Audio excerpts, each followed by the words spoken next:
Hello, welcome to On Wildlife. I'm your host, Alex Ray. On this podcast, we bring the wild to you. We take you on a journey into the life of a different animal every week, and I guarantee you're going to come out of here knowing more about your favorite animal than you did before. This week, I'm talking about a forest creature that's tiny but has a big impact on its ecosystem. You've probably seen a few of them if you live in North America or Asia, but probably not for long because they're quick to run away if they sense danger. So join me as we head into the forest to talk about chipmunks.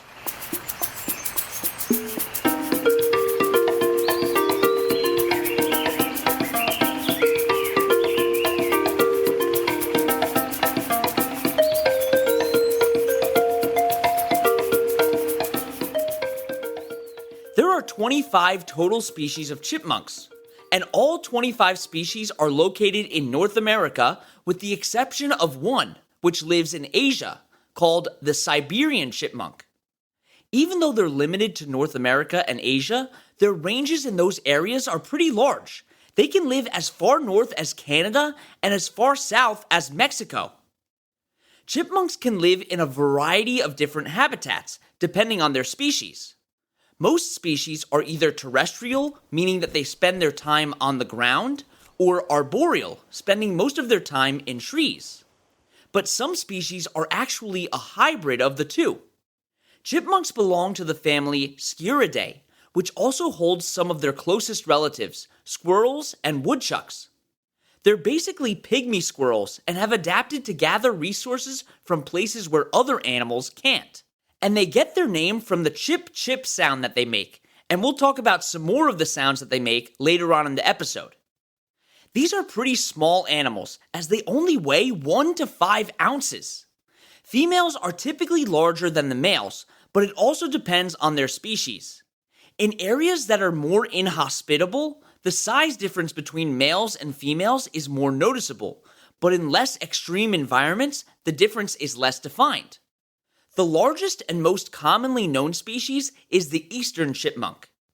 If you live on the east coast of the United States, this is probably the species that you're used to seeing. This species is brown and has a white stripe surrounded by 2 black stripes on their back. They're usually found in forested areas. If you live on the west coast, you might be accustomed to seeing the smallest species of chipmunk, called the least chipmunk. On average, chipmunks live for about 2 to 3 years in the wild, and they're also diurnal, meaning that they're active during the day. Chipmunks prefer to forage for food where there's enough cover to keep them safe from predators.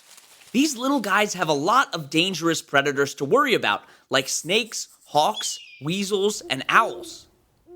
Luckily for them, they're extremely quick, running at around 20 miles per hour.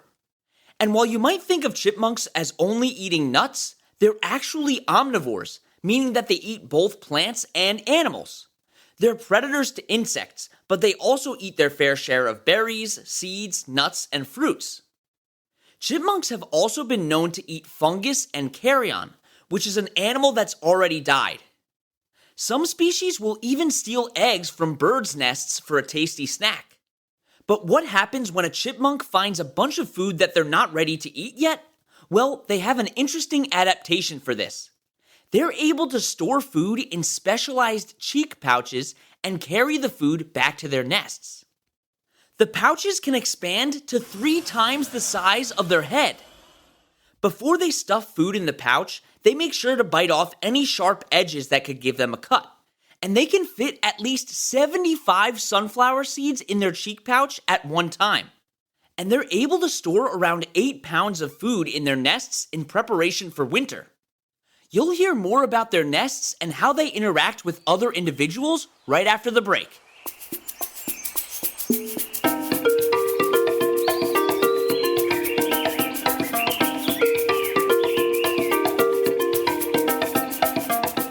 This week, I want to give a shout out to Carol from Virginia. Her favorite animal is a frog.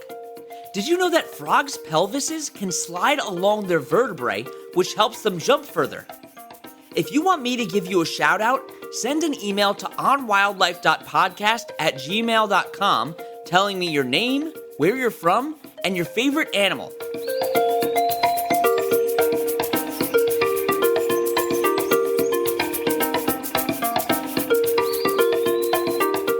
Okay, now back to the episode. Chipmunks are mainly solitary creatures, and they only come together really to find a mate. They have a gestation period of around 30 days, and they reach maturity at about 1 year old. They're born in the spring or summer in litters of 2 to 8 individuals. In areas with longer summers, there can even be 2 litters, one in early spring and the other in late summer. These baby chipmunks, which are called kits, are born hairless and blind, and they're only about the size of a bumblebee. The mom will only care for her young for 2 months. The dad doesn't help take care of the kits at all. And right around the 8-week mark, the mother will become aggressive towards her offspring and eventually completely deny them access to her burrow. Chipmunks can dig pretty complicated burrows that have tunnel systems. They have areas in the burrow for hoarding food, for a nest, and even to drain out excess water. The burrows also have multiple entrances and exits so that they can make a quick escape from a predator. In order to stay unseen, chipmunks will remove fresh dirt from the mouth of their burrow to give off the appearance of the burrow being uninhabited. Sometimes different chipmunk species will inhabit the same area. And these species do not get along with each other, and they'll compete for resources. A few studies have shown that chipmunk species will outcompete each other based on the habitats that they're adapted for. Species that are adapted for a more terrestrial environment will outcompete species in an area with less trees. And species that are more adapted to an arboreal lifestyle will outcompete in areas with more trees. Their social structure and aggressiveness also varies based on the species, with terrestrial species being much more aggressive and less social than their arboreal counterparts. A chipmunk has an average home range of about a half an acre, but will only defend a 50-foot radius around their burrow. They're relatively densely populated, with around 3 to 4 individuals per acre, but it can get up to around 30 individuals per acre. And there have been a few studies that show that just like people, chipmunks all have their own personalities, with some being curious, shy, aggressive, or cautious. Because of these different personalities, there also seems to be a level of trust when it comes to chipmunks signaling danger. Some chipmunks seem to be more reliable in reporting danger than others, and it's been found that other chipmunks realize this and only pay attention to certain individuals.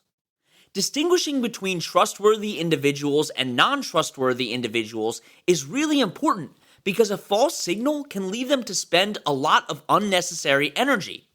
And how do they communicate with each other? Through vocalization.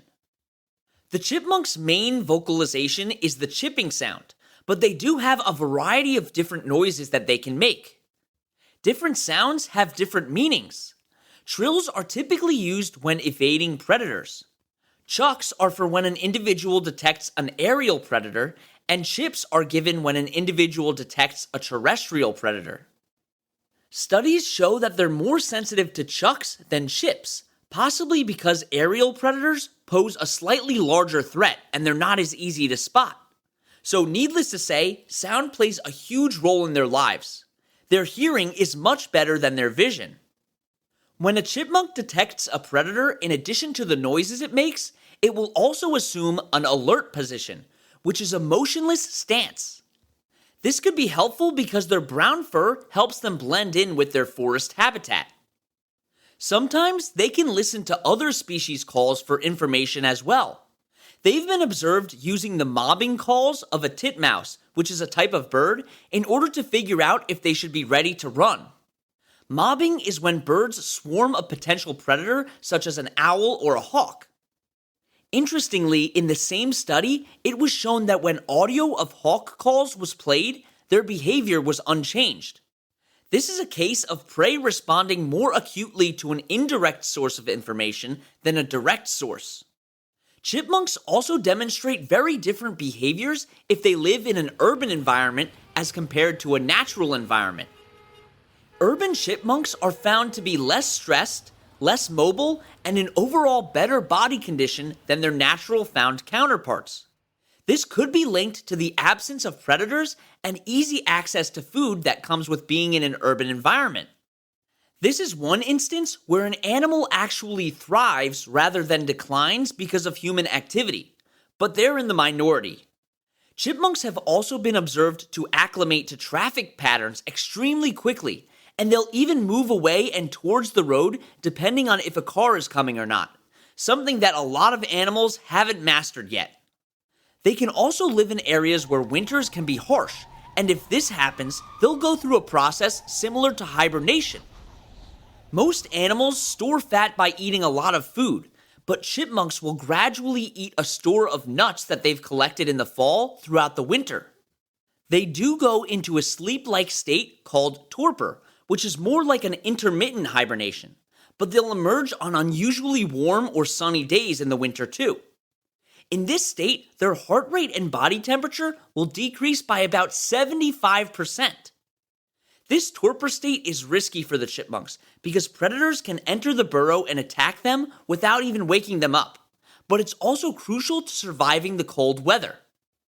Torpor length is dependent on the amount of fat in the food that the chipmunk stored, with higher fat foods reducing the length. This makes sense as high fat foods are high in energy, and females actually go into torpor for a longer time than males. Okay, we're going to take our last break, but when we get back, we'll talk about the chipmunk's importance to the ecosystem.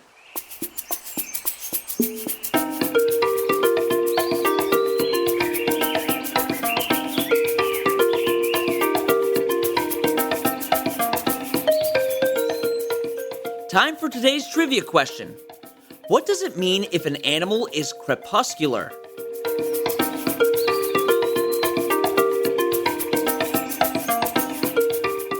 Crepuscular animals are mostly active during twilight, not quite day or night.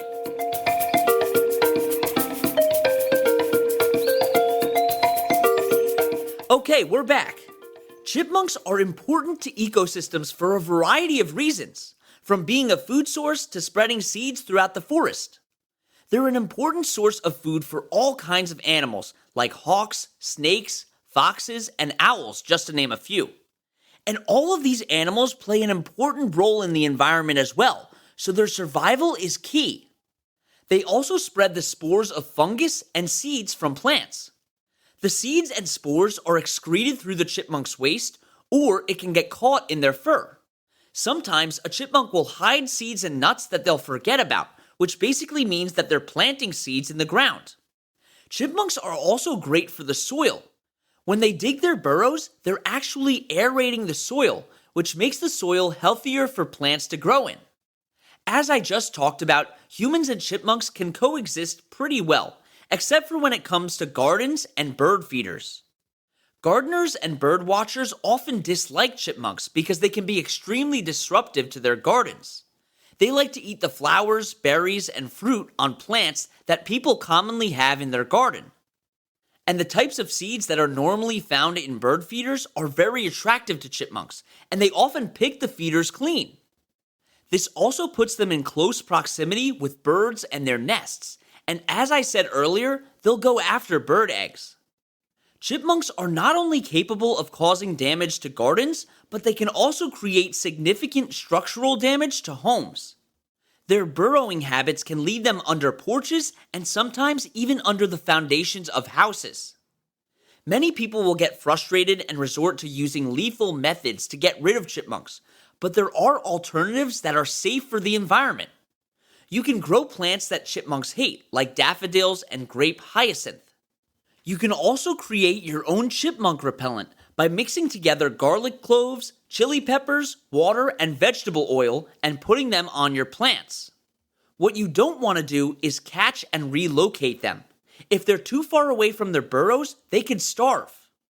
Of course, the most effective way to stop chipmunks from coming into our backyards is to have more forest space and less developed areas. This is not the effort of one single person, but it's important to advocate for reforestation, planting more trees and building back our natural forests.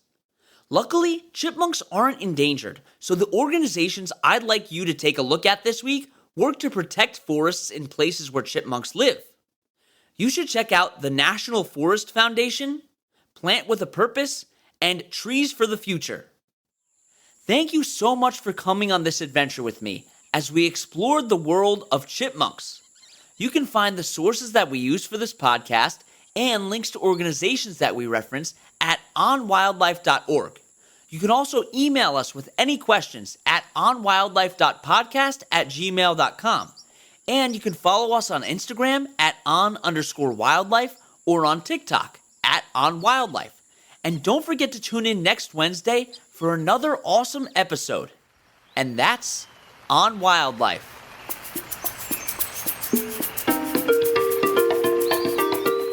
You've been listening to On Wildlife with Alex Ray. On Wildlife provides general educational information on various topics as a public service, which should not be construed as professional, financial, real estate, tax, or legal advice. These are our personal opinions only. Please refer to our full disclaimer policy on our website for full details.